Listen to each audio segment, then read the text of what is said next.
ഞാൻ എൻ്റെ ജീവിതത്തിൽ ആദ്യമായിട്ടാണ് കൊക്കോക്കായ കൊണ്ട് ചോക്ലേറ്റ് ഉണ്ടാക്കി വെക്കുന്നത്. ഞങ്ങൾ അഭിലാഷിൻ്റെ വീട്ടിൽ നിന്നാണ് കൊക്കോക്കായ പറിച്ചത്. ഓനാണ് പറിച്ച് തന്നത്. മൂക്കാനായി എന്ന് പറഞ്ഞിട്ട് 2 ദിവസം വെച്ചപ്പോൾ തന്നെ അത് പൈത്തിക്കുന്നത്. പൈത്തവും ചെറിയ കത്തി വെച്ച് മുറിക്കാൻ പറ്റും വിചാരിച്ചു. പക്ഷേ അതും കഴിഞ്ഞിട്ടൊന്നുമില്ല. അത് നല്ല മൂർച്ചുള്ള കത്തി കൊണ്ട് മാത്രമേ ഇത് മുറിക്കാൻ കഴിയുള്ളൂ. പിന്നെ അങ്ങനെ മുറിച്ച് കഴിഞ്ഞ് ഉള്ള പരിപ്പൊക്കെ എടുത്ത് 2 ദിവസം ഉണക്കാനൊക്കെ വെച്ചതിന് ശേഷം ഞങ്ങൾ വറുക്കലൊക്കെ വേമ്പോ നല്ല സുഖം ഉണ്ടായി. കടലൊക്കെ വറുക്കും പോലെയാണ് തോന്നിയത്.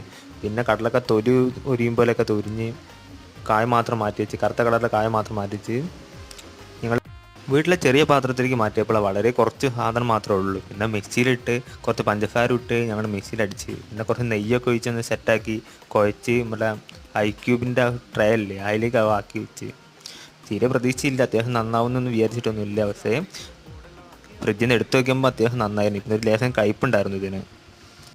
ഞാൻ വിചാരിച്ചതിനെക്കാട്ടും നല്ലപോലെ കിട്ടിയിട്ടുണ്ട്. കാരണം ഐക്കട്ട കറക്റ്റ്